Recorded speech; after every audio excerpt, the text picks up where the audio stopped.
are we all? Monday evening, 8:30, here I am. I think I look quite dishevelled. I'm not going to deny it this evening. It's been one of those days. Has anybody else not had a weekend for quite a long time? I mean, there's been a weekend. It's not like I've got a time machine that skips it. If I had a time machine that could do any of those things, I'd just stay on a weekend with respect. Just saying, I've had a lot of activities to do. Any of you had a lot of activities to do? Like decorating my kitchen last weekend. Foolish mistake, as I suggested it was. Then this weekend, somehow I ended up decorating my mother's. I don't know whether there's just some kind of transition, and without me even knowing, I'm moving from the world of therapy and crime presenting to my own handyman business. I don't know, throwing it out there. Got to admit, have improved considerably. Wouldn't have gone for the colour that my mum's gone for, but obviously, not being a megalomaniac control freak, I didn't force her to do what I would have chosen to do. How are we all? Hope we're all feeling okay. Let me know if you're having a bad week. Let me know if you've got any issues that are pressing. As you know, for those of you who join me on the evening and get involved with the chat, or send me a private message on Facebook. I'll answer the questions ideally tonight. I've got quite a lot of questions that have come in, but don't hesitate if there is something that is affecting you or bothering you. Hi to everybody who's here. By the way, it's really hard because I only ever get to see the people who are actually here on Facebook, but I do know that on YouTube and other platforms you are there, so please don't think that I ignore you. I am saying hello to everybody.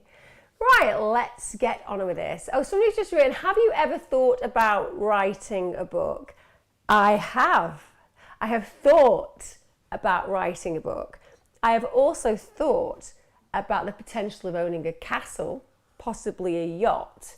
I've thought about living in a survivalist bunker. I've thought about whether somewhere within my soul I do have the capacity to build a kit car.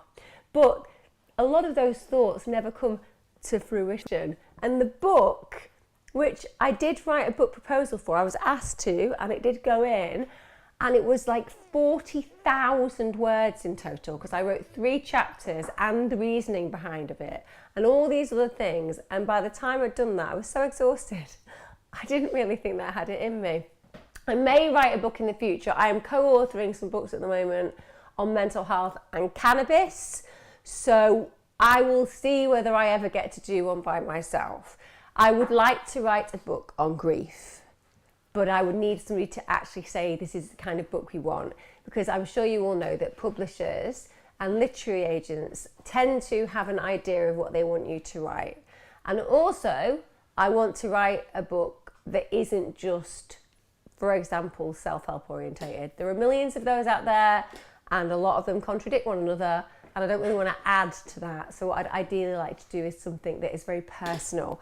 But arguably, will I is the question. I love chatting to you guys. I like spending time doing online stuff and actually connecting with you. And I think that is probably where my best fit is. But I do like writing. You'll see from some of my Instagram stuff that I do enjoy writing. If you can hear noise, by the way, on the floor right now, I will tell you it's because my puppy has decided to steal my asthma spray.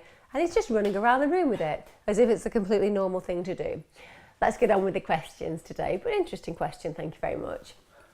Hi Emma, just a question for your Mental Health Live, but feel free to respond here if it's easier. I presume you meant on the message.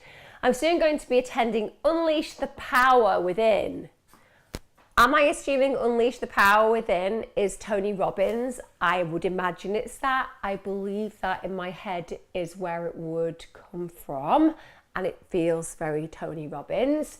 And I've become really anxious about it. I think it may help me with healing a few things, but I feel very overwhelmed because I'm expected to have my camera on all the time. That wasn't made clear when I signed up. From what I've read, if you switch it off, the event people bug you to switch it back on. My house is a mess as we're moving, and partner hoards things. Also, I'm struggling with my social anxiety. There's a lot of outgoing people attending, and they're probably expecting me to be that outgoing as well, but I'm the opposite of that. Feel like transferring onto the next event, as by then I should have my shit together, be better, but everything could change by then given all the uncertainty with COVID and war. What would you do in this situation? Lots of love. So what I would do and what you would do are going to be different things. But as you've asked me what I would do, I would go. I don't care whether you have a husband who's a hoarder and you're literally sat on a couch with shoe boxes around you because there's just a U-shaped hole in them. I mean, that's okay. You're not less than. You're not less worthy. You're not less deserving just because you're moving and there's clutter around you, or you have a partner who's got some issues.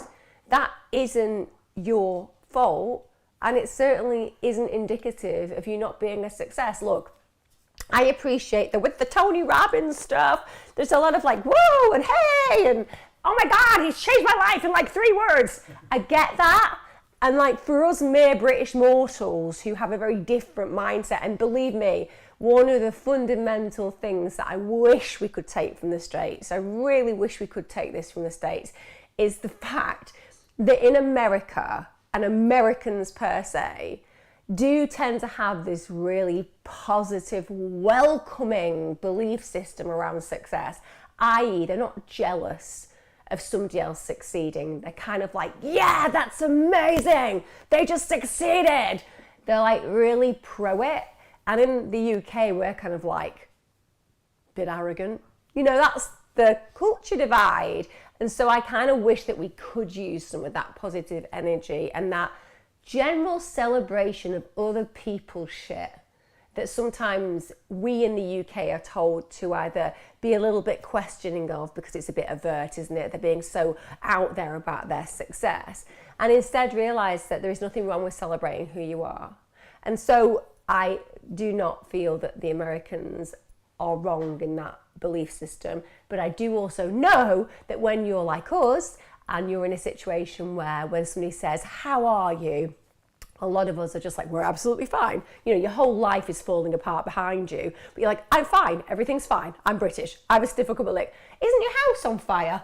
It may be, but I'm fine. I'm glad my house is on fire. I'm using it to warm my hands. Do you know what I mean? That's the kind of way that we interrupt and interact within that world. But nonetheless, when you sign up to something like this, and it's not cheap to sign up to something like this, there is something in you that is waking up.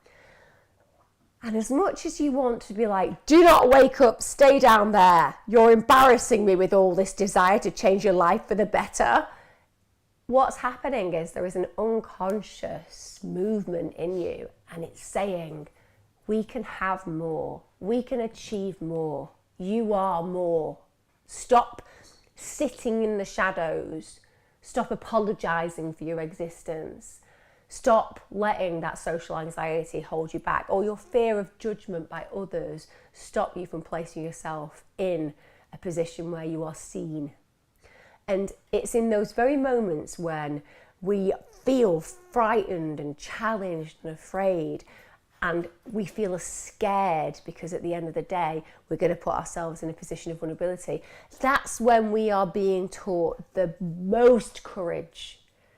The moment that you unapologetically, unashamedly click that zoom on as far as the camera goes, or it might be Teams, or it might be another one of these now £1 billion companies that we all wish we'd realised we should invest in, because back in the day we were all like, video, who's going to ever speak by video? It's way better just doing it by email so you don't ever have to dress up. Like, who knew that all we do is communicate by video? And if only we'd invested in those shares, even like 10 quid, we'd have probably made 100 grand, wouldn't we? Devastating. Never mind, bit bitter about it, if I'm not going to lie.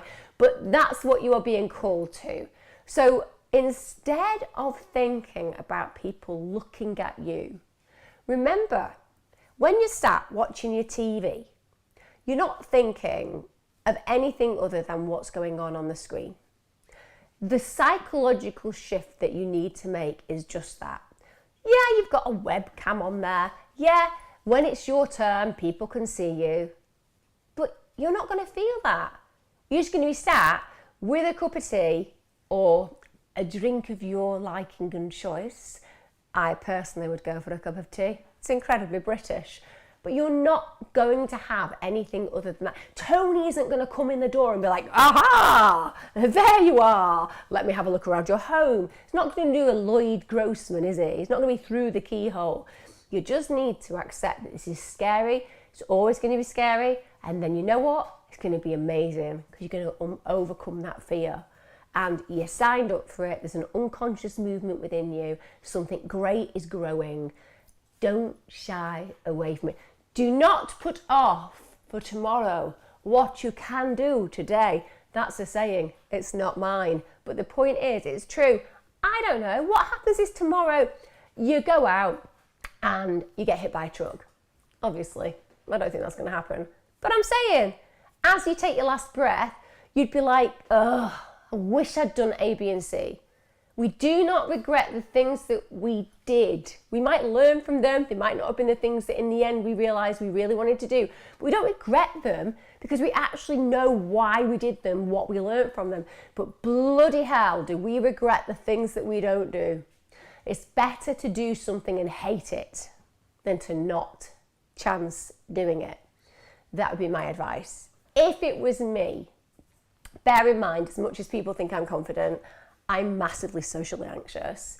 People who know me closely realise that. And it's one of the reasons why my neurological tics that I have get really wild in certain positions and places.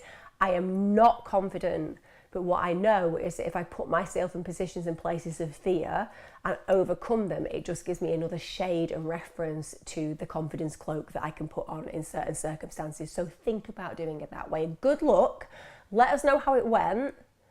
And if you get a chance to ask Tony, how broad are his shoulders and how did he achieve them? Because he looks like he has the broadest shoulders. I only think The Rock is another individual who has shoulders of such span. I was a national swimmer, so I appreciate good shoulders. Just saying, his are exceeding the normal size. Have they always been that length? I'm just going to say, if you can throw that in at a question, and probably won't be very relevant, but Tony, I just have a question for you. Emma Kenny said this. Aidan Hollins, can I have a shout out? Aidan, you can have a shout out. Shout out to Aidan Collins. Or Hollins was that, sorry. Anyway, whichever one it was, if everybody could say hello to Aidan Hollins. Hi Emma, I failed at reducing my alcohol intake. I've got far too much to cope with as now I'm perimenopausal, feel like I'm losing it and don't care that I go out on dangerous walks at 3 a.m. I don't know where I'm supposed to turn. I live alone and have no friends. Hope you are there for advice, please. Okay, so first of all, you're saying I failed at reducing my alcohol intake, but then you've given me a reason why that's okay. We have to divide that. So you being perimenopausal, something that I understand personally, and I'm sure a lot of the ladies of a certain age on here understand perimenopausal, that's not a reason for drinking or staying drinking at a certain level. The thing about dependency issues is you can create as many excuses and rationale for why you're carrying out a certain behaviour, but if that behaviour is destructive and damaging, then you're just using that perimenopausality as your reason for not taking action. I empathise, I understand. Being alcohol dependent is scary.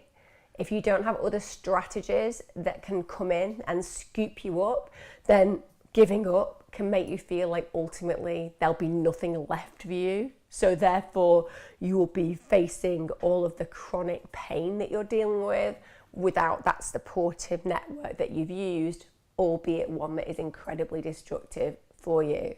But you can separate them.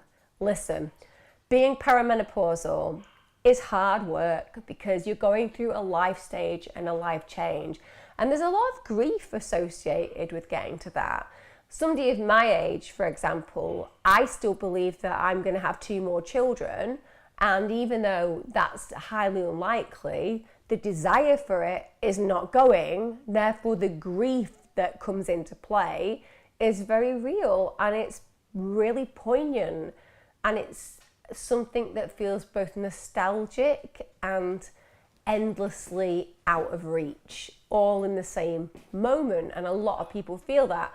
So I appreciate that physically and psychologically and emotionally there can be a huge array of emotions when you are perimenopausal, some of which can create a level of emotional crisis that makes you feel like you need to have some kind of support and help to get through. But alcohol dependency and alcohol consumption is completely separate. I mean, we can give excuses for drinking every day of the week, whatever stage we're at. While I'm 18, I'm struggling with making friends. While I'm 25, I've got a new baby and I don't know how to cope. While I'm 30, I'm having issues in my relationship, so I drink to deal with them. You see, it's a one-size-fits-all kind of coping strategy if we're not going to acknowledge that dependency has nothing to do with the stage we're at and everything to do with our reliance on it to cope with life. So one of the most important things that you need to do is speak to somebody about how you can start to change your dependency level. You can't just come off alcohol, I agree. Obviously, if you're a heavy drinker, to just suddenly stop could be critically dangerous for you, which is why it's really imperative that when you are dealing with dependency issues, you go and speak to your GP, who won't judge you. Believe me, they'll deal with it 100 times in a week, dealing with people with dependency issues. But just going and saying, I'm at this point, this is the amount that I take in, I need to come down to a level that obviously isn't dangerous, I need to work on sobriety, please help me to do that. Under their guidance, you're going to feel safe. Also, they'll have access to other opportunities for you. There are drugs that you can take at times that when you take them, even if you have a drink of alcohol, it will just make you feel so unwell, it creates a version that can be useful. Obviously, AA is brilliant. You don't have to be religious to join AA. I know that a lot of people seem to think that the 12 steps is all about giving the power of the self to a higher power and kind of surrendering. Surrendering is a good word to use with AA, but you don't have to be. You can atheistic. It can just be about the power of the self. But personally, I think that those meetings can be a godsend. People join them, they can go to as many meets a day, meet like-minded people, create friendships, feel like no one's judging you, have people who fully understand what it's like and that also can give you the help and guidance. And you get somebody who's going to be a sponsor, which means they help you and they've been through it. So there are all these things that are out there that can make your coping strategies far better. The difference is that you're not at this moment in time selecting that option. And that's because you can't imagine what life would be like without alcohol. Anybody who says that alcohol doesn't work to, shall we say, in the moment remedy some of the pain would be lying to you, and it's not helpful because people who drink higher amounts of alcohol to do that know that it's a bit like an anesthetic. You have something that feels terrible, you drink a certain amount of alcohol, it tends to anesthetize that pain. But it's a really shitty coping strategy. I mean, it's one that somebody has, and that's better than not, I suppose, having a coping strategy and then turning it inward and sometimes doing things to yourself that are very, very bad. But it's not a strategy that's long-term impactful, and it's not a strategy that's going to actually have positive impact in the long term.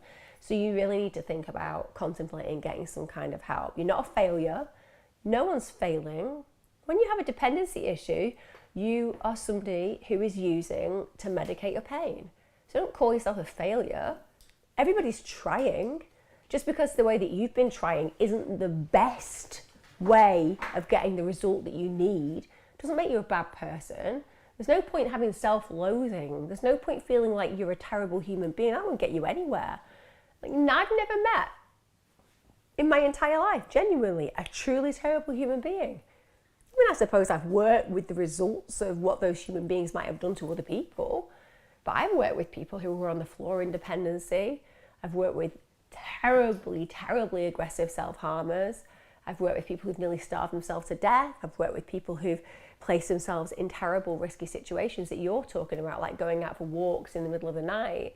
It's not because you're a bad person or a failure, it's that you're in pain and you're looking for a way of soothing that pain, or you're looking for a way of deserving that pain. That's another thing where people literally feel they're such a bad person that they deserve to be harmed.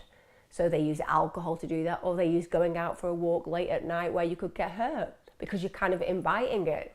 I don't deserve good things to happen to me. So you put yourselves in position of risk. And then, hey, if something terrible happens to you, well, you've got a reinforcer for that then. But you don't need to. You're a good person. You're just struggling. You're just in pain. People in pain need soothing, not attacking. Please ask for some help. You deserve it.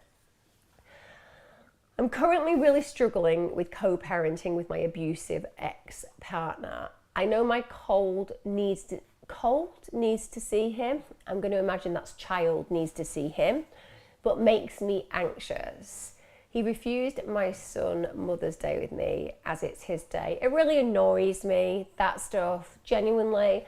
Look, I do appreciate, guys, that co-parenting is often done on a schedule, so I completely appreciate that there will be days often set by the court where you have this day, you have that day, you have that week, you have that week. That's your holiday, that's your holiday. And that's all right on one level, but when it comes down to things like Mother's Day and Father's Day, I don't think it's weird that the parent would wish to see their child specifically on that day, because it represents something to them. It represents something for them. So I can completely understand your frustration that your ex, who has been abusive, is having that power over those moments, because that feels like a reflection of the power that they had over you. And you're like, well, this is a way of punishing me. Equally, though, the most important thing we can do with you is to remind you that if you allow them to have that level of power and domination by letting it emotionally affect you that you haven't got your child on that day, well, they get to be more abusive. So arguably, it would be more healthy for you to be like, Mother's Day is a materialistic capitalist day that was set up by somebody who wanted to make a lot of money marketing. It isn't actually indicative of what being a mum is, and it certainly isn't indicative of what kind of a mother you are. So you can have that another day if you want it. I would always look at ways around those kind of circumstances where you still have the power and like, oh yeah, you have my son on Mother's Day, because we aren't having Mother's Day that day. We're having Mother's Day this day, and there's going to be cake, and you won't be getting any. You know, those kind of mental reframing shifts can really, really help. And also, I would say this. The thing about being a co-parent, it's meant to mean that you communicate effectively. So co-parenting is actually parenting together, albeit in a separate place of residence, i.e. a child spends their time with each parent, but importantly, the parents are together. They cooperate. That's where co-parenting comes from. You're not talking about that. You're talking about the fact that you have an abusive ex that I don't think you really want to co-parent with. I think you're stuck in a parenting situation that you cannot control because you're a good mum and you want your child to have a father in their life and you want it to be as amicable as possible, but it doesn't feel as amicable as it could be because this person has abused you. Therefore, understandably, you don't want to have that kind of relationship with them. Know that it is not your job as an ex who was abused to be a cooperative individual as far as being amicable and friendly with this ex-partner if it isn't okay for you. If you have been abused and harmed by somebody, why would you want them to be in your life? And if it affects you so badly, then you have an absolute right to not see that parent. You can decide to communicate with them, and I know many, many cases where this is written into court orders where the only communication that the parents have is by email. And that's it. They don't even drop off the kid to the other parent in person. They have other people do it. They make sure that the relationship is one that only the child inhabits, but they agree that both as adults, they never say anything negative in front of the child about the other parent, but they're very honest with the child that their parents' relationship is completely broken down. There is nothing wrong with that. Do not bend and shape yourself to accommodate your ex when your ex is being abusive. Your job is to protect the self. I do think that women, more than men, and don't get me wrong guys, men are so important as fathers, but I do feel that women, when it comes down to their children, often feel that they have to make some superhuman effort with an ex who's been abusive. And it's really essential that you understand for your own self-esteem and self-worth that doesn't sit well with the individual locus of control within you, which is all about, well, what am I doing allowing an individual who has harmed me to feel that they have a right to have any kind of place in my life? There is nothing wrong about ejecting that relationship and creating some very practical boundaries around your own safety so that the only thing you care about is you and your child, and not you trying to pander to the needs of an ex who doesn't deserve you to pander at all. So co-parenting is wonderful. It's what I always talk about in relationships where there has been a breakup and there has not been abuse. But like I said, cooperative parenting is about two people who learn to get on as parents. It is not something that most people who've been horribly abused by an ex can do, because understandably the ex has caused such a breakdown in the relationship because of their abusiveness that the victim does not want to have to be in a space with them at all. So you might want to create some rigid boundaries about communication and know that you are validated and rightful in doing that. That's what I'd suggest. But when it comes down to those days like birthdays and Christmas, do not get stuck on the day. It's not real. It's a fantasy. Christmas Day is a fantasy. Obviously, for any younger viewers, Christmas Day is the best day in the world and Father Christmas is the best guy in the world. But the point is, you don't have to have it on the 25th. You can have it on the 27th. You can have it on the 23rd. You can do what you like. Do what the Queen does. Open the presents on Christmas Eve. Didn't get that when I watched the Diana movie, but nonetheless, that's what happens. The point is, it's what we make it in our heads. Nobody tells us when things are unless we buy into it, right? So don't get caught up on those days. And always, as well, remember, your child thinks you're a superhero. There is nothing you need to do aside from love and protect them, and you will always be the number one individual that they hold dear in their entire lives. It's as simple as that. To that link, will you talk about bullying Emma and how to handle it so it doesn't make you suffer all your life? So first of all, a lot of people, which drives me a little bit mad, believe that bullies are, that is a puppy by the way, believe that bullies are people who've been bullied. I grew up very much in that kind of paradigm when I was a kid. It was like, well, they're only bullying you because they have such a difficult life. And it wasn't very helpful because you were like, I don't know whether you're asking me now to feel sorry for the bully. Pretty sure that the bully shouldn't be the person that we feel sorry for.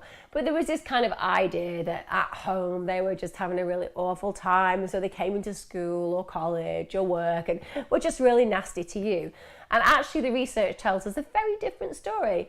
The research tells us that bullies tend to have higher levels of self-esteem and often a penchant for a little bit of superiority and a little bit of arrogance. So when they are bullying you, it's not coming from some deep-seated, in-pain situation. It's coming from the fact that they just think they're better than you and that they can treat you accordingly. So I don't think we should feel sorry for people who bully people because we secretly believe they've got a terrible life. The research definitely does not validate that. However, what we do know about people who are bullied is that people who are bullied tend to be highly agreeable. Highly agreeable people are what we all seek in friends.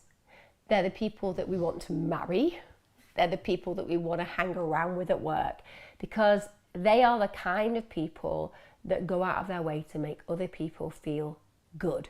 They are the kind of people who remember people's birthdays. They're the kind of people who, on a bad day, make you that cup of tea, even though you haven't actually talked to them, but they just noticed that you looked a little bit sad.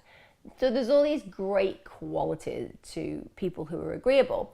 But if you add to an agreeable personality shall we say, a level of vulnerability. So it might be that actually you've grown up in a place where you don't feel that secure, or where you don't feel that you've had your self-worth validated by others, or that you've not necessarily felt that the environments that you've been in have lent you to feel that you're thriving. Maybe you haven't managed at school to create alliances that have lasted, and so on and so forth. And the thing about somebody who has superiority and arrogance, and also high self-esteem to some degree, they see that and they interpret that kind of a fracture as the foundation of weakness. It isn't weakness. Vulnerability is never weakness, but it's just a shade of character. It's a shade of who we are. But if you are somebody with this, shall we say, higher sense of self-worth and this superiority complex, when you see that, often what you will feel is that you can use your power to coerce them into doing things that you want to have them done, or you can enjoy the way that you can humiliate them, or you like the fact that you can manipulate them to get things out of them that you might want for yourself. So the problem with the person who's bullied is that the very things that make them likable and kind are the very things that can make them predatory and exploited by these individuals. So I guess the bigger thing is this: if you can't change the bully, if the bully is always going to be around, then you have to change the self. And it's one of those things that kind of pisses people off, because you're like, well, I'm a really agreeable person. I don't really want to change myself because I like who I am. However, you can still stay all of those qualities and become super assertive. You can become ballsy. You can stop allowing people to step on you. You really can. And it comes down to learning some very key traits and key opportunities to use these traits in situations. And it begins with the first thing, which is saying no. And a lot of people don't know how to say no. They say yes to everything. They're a pleaser personality. And let's put it in the workplace. If you're a pleaser personality and you're going out of your way to do things well and help people out and go OTT in proving your worth, then bullies will just see you straight away and be like, ha, I'm going to exploit them further. If you're in a situation where you want to change that, you have to learn to say no and have healthy boundaries. And those healthy boundaries come from going, what actually makes me happy and what makes me unhappy? And what we see with people who are bullied is they know what makes them unhappy, but they stay there in spite of it because they feel that they'll let people down if they actually rise up and challenge that status quo. They're afraid of offending people. My role in life, in a lot of the work that I've done over the years in therapy, and just generally as a human being, is to help people understand that you should risk offending people in a lot of circumstances, because often, whilst it may offend people to hear you say things that they may not want to hear, it won't mean that that's wrong to do. People get offended when you tell them the truth. People get offended when you tell them no, they can't have something that they're demanding. People get offended when you just refuse to comply with what they suggest you should be complying with, because actually it doesn't work for you. It'll offend them. Good. Because people need to learn that it's not always a yes. When you are somebody who's been bullied, you often have that formula that probably the best way to go through life is to just always be nice and always say yes, because if I do that, then no one's ever going to hurt or harm me because I'm always doing the right thing. Bullies don't care whether you're getting it right. They just see vulnerability and they exploit it. It's far better to learn some assertiveness and to start recognizing that even when a bully is attacking you, you can make yourself bully proof. So if somebody is shouting at you, don't engage. There is nothing more wonderful and joyous than watching somebody who's having a real shouting fit as somebody with an individual who has a deadpan look at the face and just refuses to engage and lets that person just blow out all of that energy to a place where they've got nothing left, and then to just pose the question, could you just explain what you actually want? And the person dissolves because they're not used to that. or an individual who bullies you by constantly picking away at every single idea and suggestion that you've ever had, to a point where literally you feel like they've bled you dry. They're like radiators. What you do there is you just don't give them lots of suggestions. You ask them, what's their suggestion? Well, I'm seeing that you don't seem to think that my ideas really are where we want to go, so I'd really like to listen to your ideas. Again, they're never prepared for it because they're used to working and operating in this difficult person guise. There's always a way of managing those kind of personalities. If you get bullied by snipers are the people who go around the office or your social life just dropping bitchy comments about you or making things up, but never being so overt that you can challenge them. But you know it's happening, and a lot of people don't know how to handle it. Well, you surface a sniper, you literally stand in front of the sniper and in front of the person that you know has been told something about you, and you say, I've heard that Stacey has told you that I did A, B or C, which is wholly untrue. And what happens there is the sniper is surfaced, and the individual who has been informed and loaded with this content now knows that the sniper's a liar, and they know that you're not a liar because you were brave enough to stand in that place and tell the truth. They're all tactics that you can use against bullies. But the biggest one is to realise they won't go away unless you make it clear that you are a force to be reckoned with. That's how you manage bullies. It's scary. Agreeable people don't like doing it, but it changes your life. And nobody deserves to be bullied, ever. And remember, the one thing I'd leave you with on that as well is they are not people who are weak and about to fall apart because they had an awful life at home. It tends to be they think they're better than you. So have that running through your mind when you tell them no. It helps. I use that a lot. And believe me, I've worked in the media for 14 years. Bear in mind, bullies, well, they tend to do really well in this world. So knowing how to manage them is really key to surviving. How do I detach from the war in the Ukraine? I internalize it.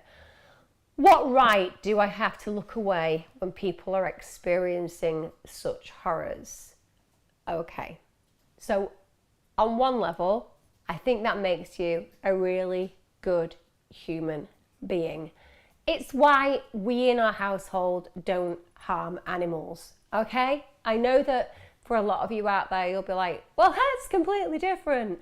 Animals and the Ukraine and people, but you have to understand from my perspective in my home, life is precious, life is completely sacrosanct, it really is.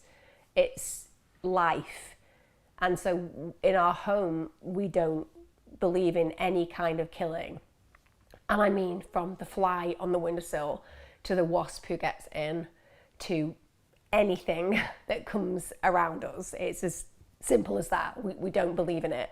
And so I completely understand and connect with the fact that you are terrified for the people who are going through horrible times right now. And that's because you have a compassionate spirit and an empathic spirit. And also you have a knowledge of deep gratitude for what we encounter here in the UK. Because I think that I've spent the last few years feeling really angry, and I still feel really angry about what I have seen happen to poor communities. And I'm sure that a lot of you out there right now are, like me, deeply concerned about the fact that, you know, I shop at B&M Bargains and Aldi and Lidl, and when I go there now, I have to say it's making me take a step back because buying food is becoming more and more expensive.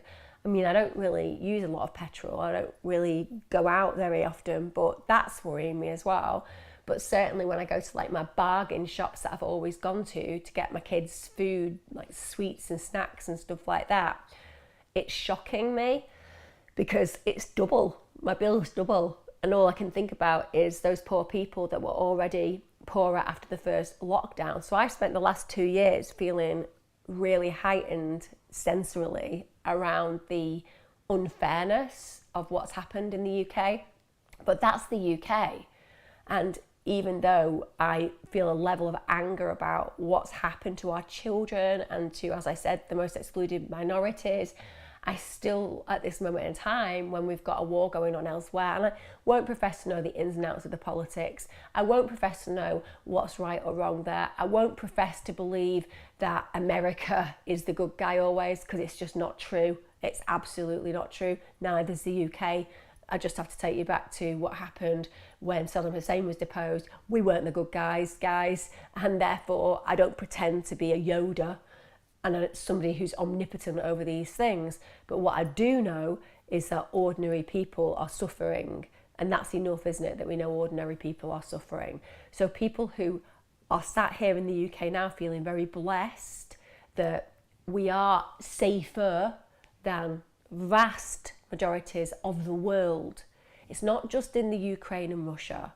And let's bring that in as well, because it's Russia as well as the Ukraine. This is innocent people, civilians on both sides, who are affected by these measures. You know, it's normal people who are sanctioned. It's normal Russians who will be struggling to afford food, as well as Ukrainians who are struggling because of the threat to their lives. So this isn't just about one country. And also, there are wars going all over the world constantly. One of the things that I think is really important when we hear about these things is to go, well, why am I so tuned into this? We're tuned into it because right now the media is very much letting us know about the Ukraine, right? One could argue, what about all the Muslims in China who are in concentration camps? What about the murder of innocent Muslims in a country that we do huge amounts of trade with? Because the truth is, if we take a step out of what we're fed and we start to look at the wider context of the world, you can find a lot of wars, but more importantly, you can find evidence of women and children and babies being murdered in the most heinous of ways, right under the watch of the UN and, shall we say, the Western superpowers.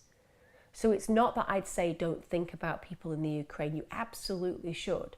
But I'm saying your eyes are on them right now, as opposed to on the eyes of the Muslims being horrendously killed in certain circumstances that they shouldn't be placed.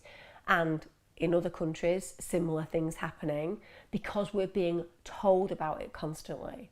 Now, we should care about all of those. Every single one of us should care about all of those.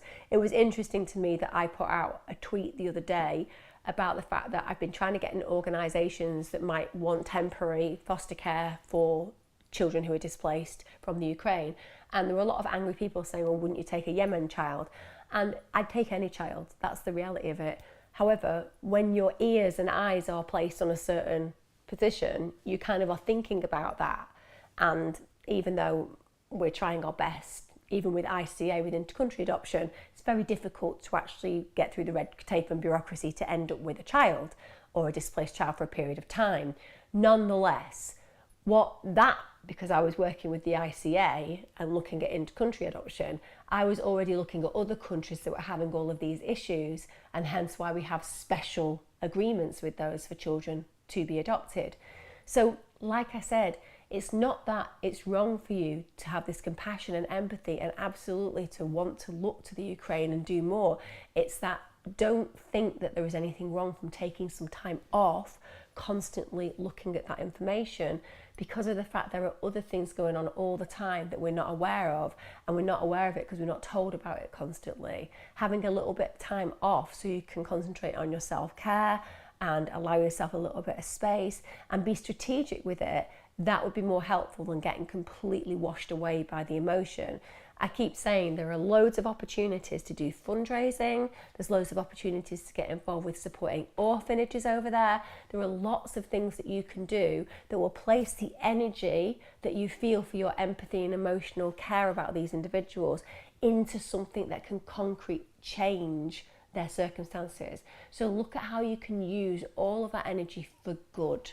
And that might be getting involved with the local church and helping them to do fundraisers. It might be doing a change.org money raiser. It might be doing little things in your community that will help mean when refugees come in that there are clothes available, because undoubtedly there's a refugee program. They're bringing in women and children, for example, and they're going to be looking at housing for those individuals, and also anything like toys and clothes. That's where your energy becomes something really positive and productive and makes a difference, and also will feed back to you that when you have those moments of, wow, you know, how blessed am I and how grateful am I for what I have, but how unfair is it that others don't have it, you'll be able to see the impact that you've had. So I think about using that psychological momentum to help you with the way that you feel emotionally right now. I struggle with conflict. I always try to bend to avoid it. I feel like a puppet and don't know how to be myself. Conflict is very good for us. We're not meant to enjoy it. If we enjoy it, we're probably borderline psychopath. If we enjoy it, there's probably something about our nature that's a little bit disagreeable, and there will be some people who are pretty disagreeable. Actually, that's why men do better in the workplace. I know nobody likes to talk about this. That there's an idea that men and women are different. I know no one wants to have this conversation, but it is actually true. There is a lot more similarities between men and women than there are differences, right? There are. We're a lot more similar than we are different. But there are certain things that we are a bit different on. And one of them is women are more agreeable than men. That means that men are more likely to be like, I deserve a higher wage, I deserve a better job, I deserve to get that promotion. It's just more likely that men will do that. And also, men, as you will know in the world, tend to be better at getting into conflict. Let's be honest, guys, if women were just all ruling the world, there's a stronger potential that probably we'd have more holidays, and there might be a lesser work week, and workplaces might be a little bit softer, and that wouldn't be a bad thing. Easily and arguably, it's important to bring in the fact that men are also massively required in that as well. But what I'm trying to get across is disagreeability is something that is helpful when you want to get ahead in the world, and men are better at it than being in the same way as women being in that situation. Conflict is good because it helps with friction, and friction creates growth. There are different types of conflict. There is a type of physical conflict. That's bad. Definitely don't use physical conflict. It will get you arrested. There is aggressive conflict. It's not great. Aggressive conflict is scary. It makes people retreat, or it makes people attack. You rarely learn in it. And then there is constructive conflict, and it's what we should all get involved with. Constructive conflict should play into every single area of our lives, and it should grow every single area of our lives. Constructive conflict is not shouting and screaming. It's not name calling. Constructive conflict is, I do not agree with you. I invite you to express to me whilst you do not agree with me. Because somewhere in this disagreement, there is a voice that both of us need to listen to. And from that polarity, we'll create some kind of connection. And from the discourse, we'll find some kind of agreement that we can both manifest is acceptable to both of us. It's a collaborative exchange. Now, what you feel when you know you've got to say something difficult is nervous, it's anxiety provoking, and part of that is because your cortisol and adrenaline is gearing you up for a bit of a fight. It's the body's response to fight, flight, freeze.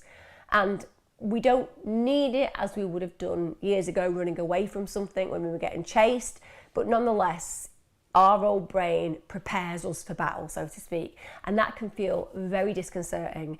It can make us swallow a lot, it can make us want to go to the toilet, it can make us feel sick, it can make us do all of these things, and because those feelings are, shall we say, negative to experience, it can make us think, oh my God, I'm having all of these palpitations and fear-inducing feelings because this must be really bad. That can be the feeling. Well, I wouldn't feel this awful if what I'm about to do is a good thing.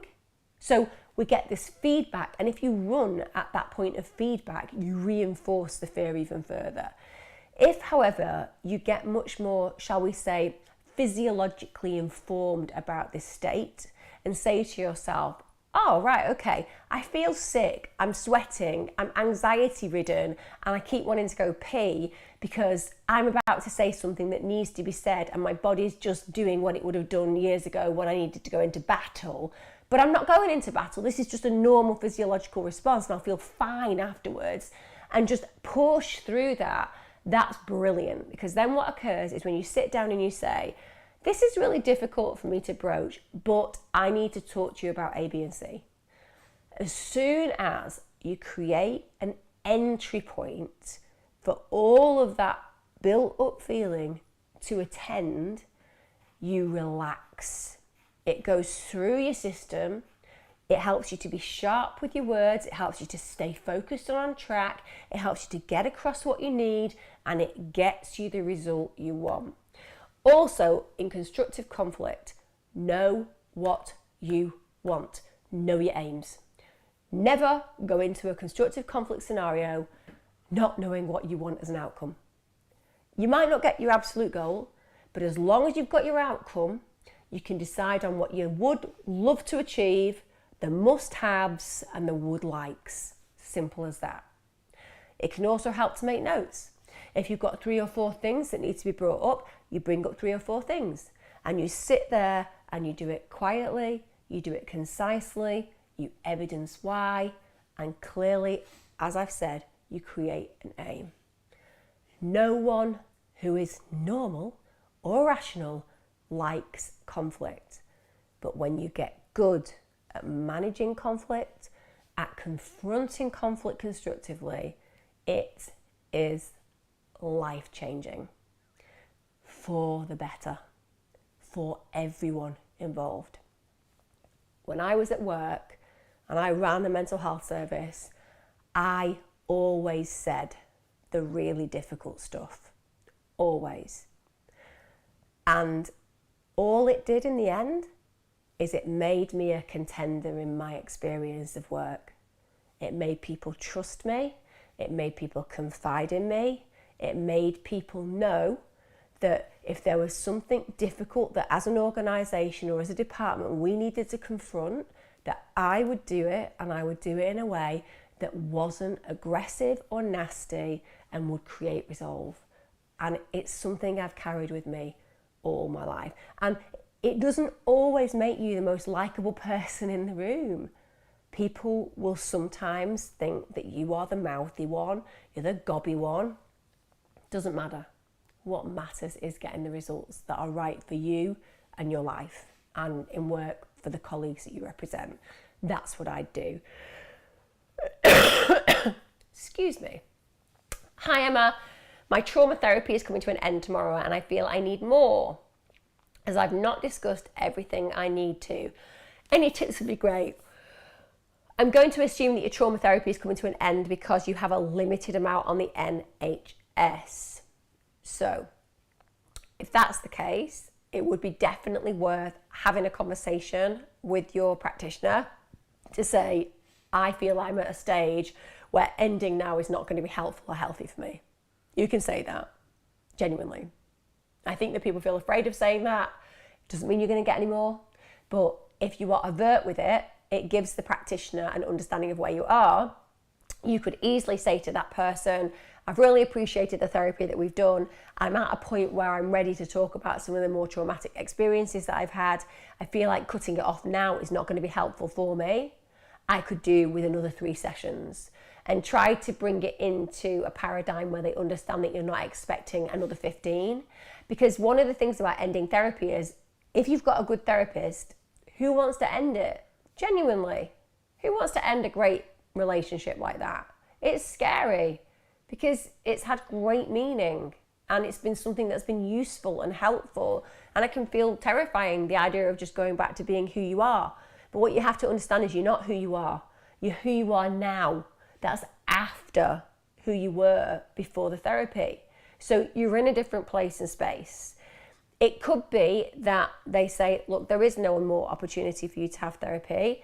But you have learned A, B, and C. And if you work that plan and keep moving forward in that way, you are going to get good repercussions. Usually in trauma work, nobody's ready to leave because you feel like you're standing at a certain point and there's still a drop beneath you. But there's going to have to be a day in a position where you chance the fact that actually you can trust the self, that you have taken in all the information you have worked through in your therapy and your trauma work, and even though you don't feel perfectly ready, you are more ready than you were, and that means your life is now going to be different than it was. But nonetheless, I would certainly have that conversation with your trauma therapist. I always note, if you are an individual of means and you can afford therapy, then it is absolutely worth, if you feel that you need more, if you do feel that you could benefit, looking at some private work. They exist. You can do it online a lot now. I'm always going to prefer face-to-face, but you could look at extending that opportunity by getting in touch with a trauma therapist like EMDR or schema and carrying it on with somebody else. Definitely discuss this with your practitioner. You are not the first and you will not be the last person who is sad at letting go of a relationship that has had infinite meaning and change for you. But it could just be as well that you are nervous about letting it go and saying goodbye because it feels a bit sad. However, if at the root of this, it's that what you're really saying is, I haven't actually really told them the truth about my trauma. I've kind of just been letting them know little bits. And I feel like now being presented with the end of this relationship, I want to deep dive on the bit that I've not actually shown them yet, express that to them and see whether there is a chance at extending that therapy. But don't go tomorrow and just sit there and be like, oh, it's great, yeah, thanks, and then walk out, because that will be regretful. Have the conversation. Difficult conversations are meant to be safely experienced in the therapeutic paradigm. That is what you are trying to learn, how to have really good relationships, even when those relationships entertain some challenging discourse. That's good. So do that. Right, guys, I will see you next Monday. If you want to join me for my Wednesday crime on YouTube, please do. It's not where I go out and commit a crime live on YouTube, although I do imagine that would probably get quite a lot of views. It's the kind of thing that I think would attract a certain population, shall we say. But nonetheless, it is just me talking about a particular crime. Join me if you do, because I'm always there for a live chat. I'll see those of you who come on Wednesday. Take care, be safe, lots of love. See you soon.